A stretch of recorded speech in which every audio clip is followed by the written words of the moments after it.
अभिनंदन, आभार और बहुत बहुत स्वागत है दोस्तों रियल न्यूज़ नाम के इस न्यूज़ वाले यूट्यूब चैनल पर। और मैं हूं आप सबका अपना रुपेन आर शाह। कल एक वीडियो रखा गया था कि भारत बांग्लादेश पे हमला क्यों नहीं कर रहा। कुछ मोटे मोटे पॉइंट्स आपको बताकर ये आप लोगों से पूछा गया था कि आप लोग इंटरेस्टेड हैं कि सारे डॉट्स को कनेक्ट करके आपको एक पूरा विस्तृत पिक्चर आपके समक्ष प्रस्तुत किया जाए। वो वीडियो फिर थोड़ा सा लंबा होगा और आप में से कई सारे दर्शकों के कमेंट्स आए कि सर ये वीडियो हिला देने वाला है, तो हम पूरी तरह से जानने के लिए इच्छुक हैं कि वो कौन से डॉट्स हैं जो आपके संज्ञान में आए हैं और उन डॉट्स को कनेक्ट करके आपको लगता है कि ऐसी पिक्चर है।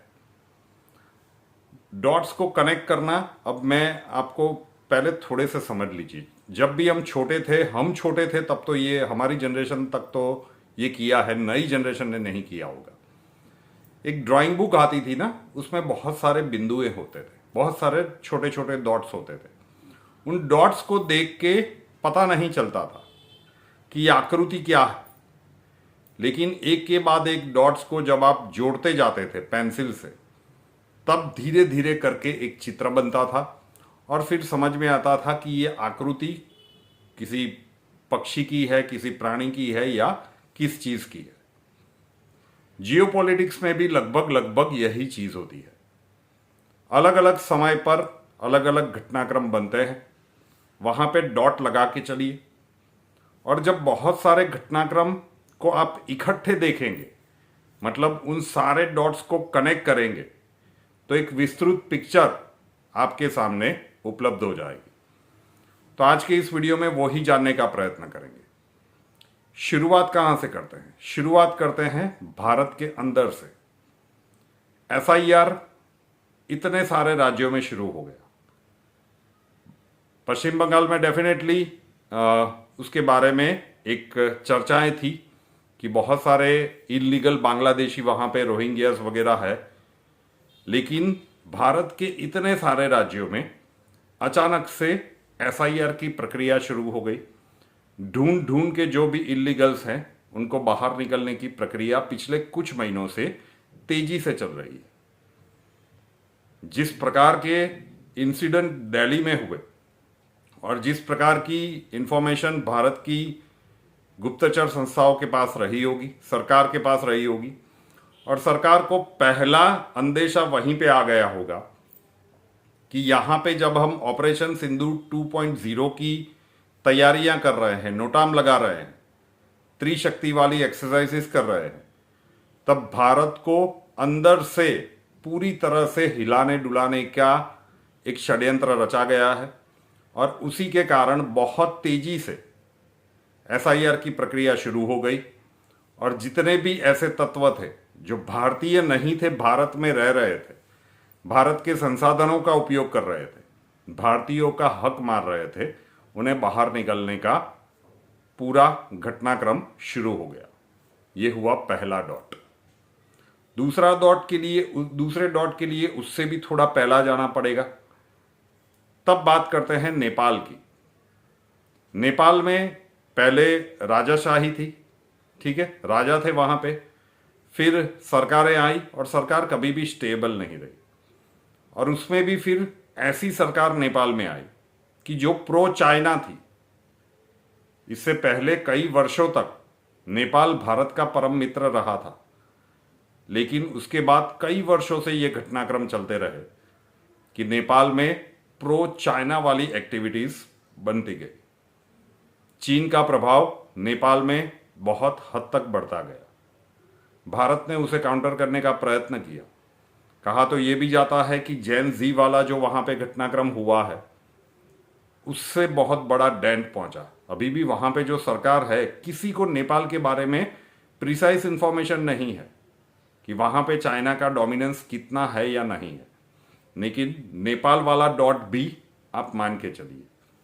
तो दो बिंदुओं के ऊपर बात की, एक नेपाल एक भारत के अंदर रह रहे ये इलीगल जो भी जिस भी देश पे आए थे वो सारे तत्व।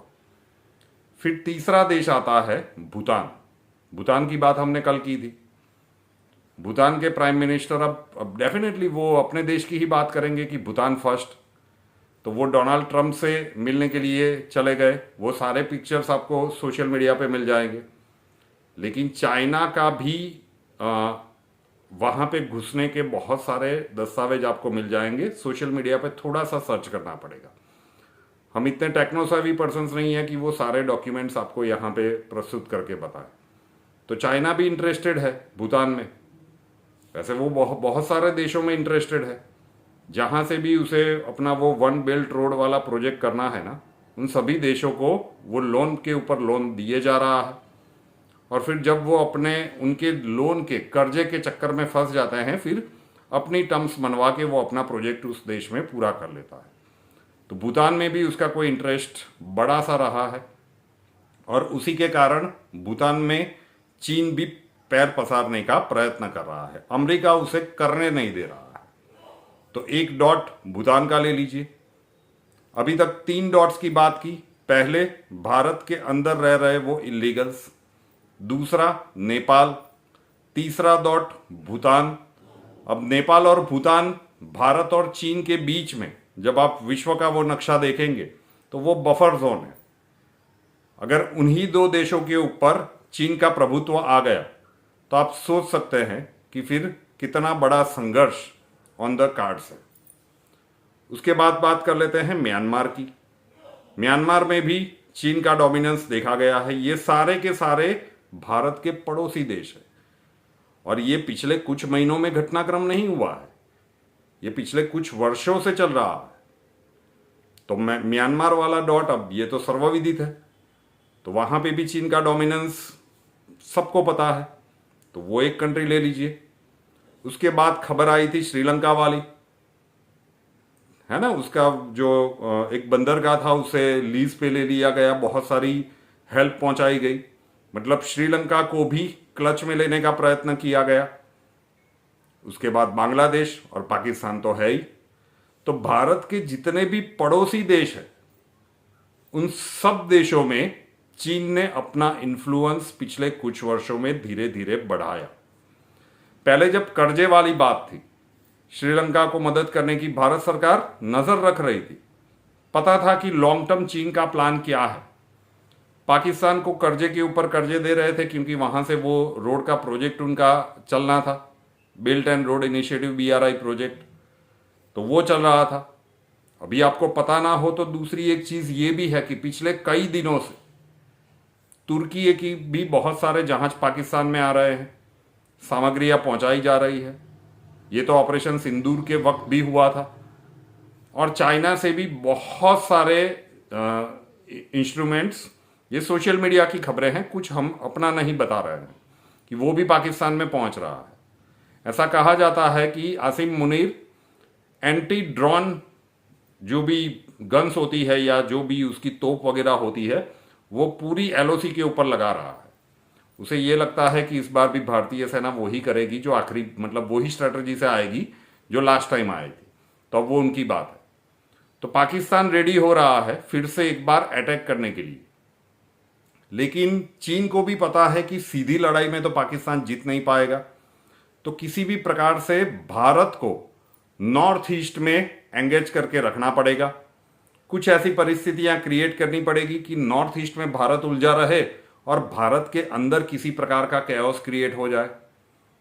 वो आंतरिक शांति को डिस्टर्ब करने वाली धार्मिक प्रवृत्तियां हो, दंगे फसाद हो, या फिर एक जो खबर आज निकल के आई है, बहुत सारे दर्शकों ने किसी एक यूट्यूबर का वीडियो भेजा है और उनके कहे अनुसार वो चीन में रहते हैं और वो वीडियो मैंने देखा। उन्होंने बोला कि वो चीन में रह रहे हैं और वहाँ पे H3N2 नाम के वायरस का प्रकोप है।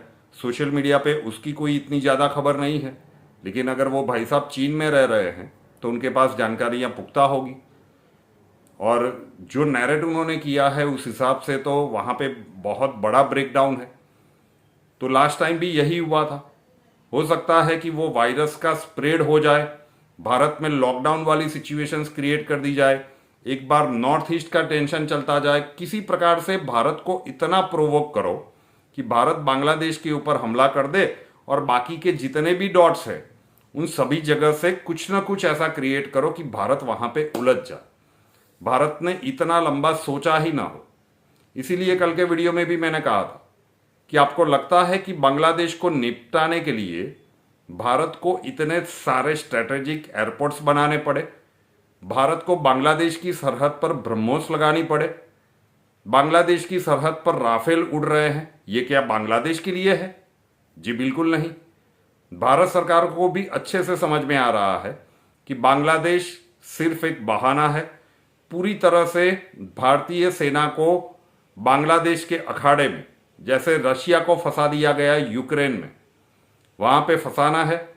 भारत के अंदर दंगे वाली परिस्थितियां हो या फिर ये जो भी वायरस स्प्रेड करके जिस भी प्रकार का कैओस इंटरनली क्रिएट करना है उस प्रकार की स्थितियों को क्रिएट करना हो।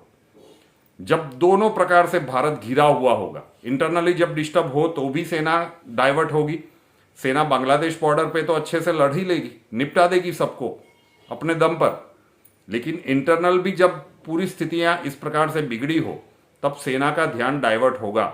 उसका अर्थ ये हुआ कि पश्चिमी बॉर्डर पर, पाकिस्तान की बॉर्डर पर सेना का ध्यान उतना नहीं रहेगा और तब जाके आसिम मुनीर जो इतने सारे वेपन्स आए हैं ना तुर्की से, चीन से, मतलब उनको फिर से शर्मिंदा ना होना पड़े कि यार भारतीय शस्त्र आए और हमारा क्वालिटी टेस्ट हो गया कि भाई बिल्कुल निकम्मे वाले शस्त्र हैं, तो वहां से वो अटैक कर दे। तो पूरी तरह से भारत को घेरने का प्लान रेडी है। ये सारे डॉट्स आप कनेक्ट करेंगे तो आपको समझ में आएगा। ये जितनी भी घटनाक्रम हमने बताए ये सारे के सारे सोशल मीडिया पे आप थोड़ा सा सर्च करेंगे, हर एक घटनाक्रम का आपको रेफरेंस मिल जाएगा। अब इन डॉट्स को कनेक्ट करें तो क्या आपकी समझ में वही बात आती है जो हमारी समझ में आई है और जो हम आपको बता रहे हैं? क्या ऐसा संभव है? हमारी बुद्धि तो कह रही है कि डेफिनेटली ऐसा संभव है।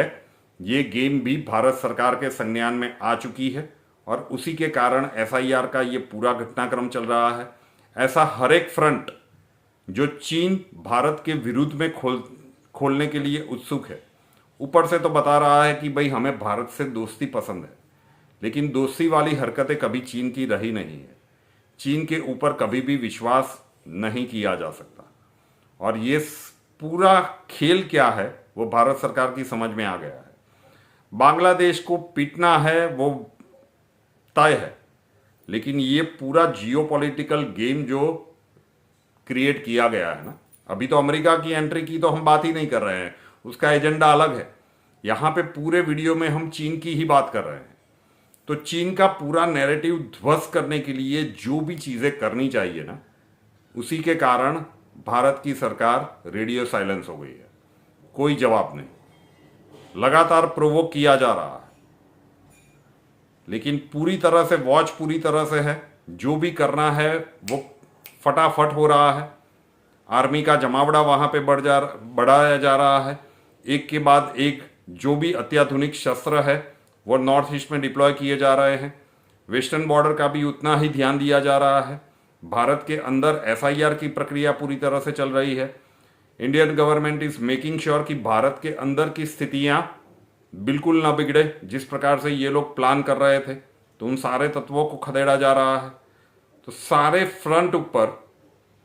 फ्रंट के ऊपर भारत सरकार एक साथ कार्य कर रही है और जब तक वो गेम, वो नैरेटिव जो चीन ने रचा था वो नहीं टूटेगा तब तक भारत बांग्लादेश के ऊपर हमला नहीं करेगा। बांग्लादेश का भूखंड टूटना है, जो बाकी की बात कही रही है ना कि चिकन नेक 22 किलोमीटर का है, वो उसके बाजू वाला एरिया ले लेंगे, सीधा 100 किलोमीटर का हो जाएगा। और दूसरी बार मतलब दूसरे सिरे पे भी एक दूसरा चिकन नेक बनेगा, मतलब भारत के पास सीधा वाटर एक्सेस वहाँ से भी आ जाएगा अगर नॉर्थ ईस्ट में पहुँचना है तो ये सारे घटनाक्रम है साहब। अब ध्यान से इस वीडियो को फिर से एक बार सोचिएगा, सुनिएगा, और अगर आपको लगे कि हाँ ये सारे डॉट्स जो पिछले कुछ वर्षों में बन चुके हैं, मैंने पहले भी कहा कि जब कोई घटना बनती है तो तुरंत उसका तात्पर्य न निकालिए। ये पिछले कई वर्षों में श्रीलंका से लेकर, पाकिस्तान से लेकर, नेपाल से लेकर ये सारे जो घटनाक्रम बने हैं, इन सब के पीछे चीन है। और इसका जब आप डॉट्स कनेक्ट करेंगे तो आपको क्लियरली दिखेगा कि चीन भारत को हर तरफ से घेरने की कोशिश कर रहा है। तो भारत को उलझाने का प्रयास है बांग्लादेश में, नॉर्थ ईस्ट के रीजन में, और फिर यहाँ से आक्रमण, भारत के अंडर डिस्टर्बेंस, और ये वायरस वाला स्प्रेड है खतरनाक गेम। अब चीन ये खेल रहा है। तो भारत सरकार के ऊपर, और अभी जो हमारे सरकार के मुखिया है, 240 ही दी है हमने, लेकिन फिर भी मन लगा के काम कर रहा है, तो उनके ऊपर थोड़ा सा भरोसा रखना होगा। आप क्या सोचते हैं कमेंट्स में ज़रूर से बताइएगा। रियल न्यूज़ नाम वीडियो पसंद आए तो जन जन तक पहुंचा दीजिएगा। हमें तो लगता है कि डॉट्स कनेक्ट करने के बाद कि पूरी कहानी यही है। रियल न्यूज़ नाम के इस न्यूज़ चैनल को अभी तक सब्सक्राइब नहीं किया है तो कर लीजिए, साथ वाला बेल आइकन दबा दीजिए, और उसके बाद 3 ऑप्शंस आएंगे, ऑल के ऊपर क्लिक कर दीजिए ताकि हर नए वीडियो की नोटिफिकेशन आपको सबसे पहले मिलते रहे। नए वीडियो के साथ फिर मिलेंगे। जय हिंद।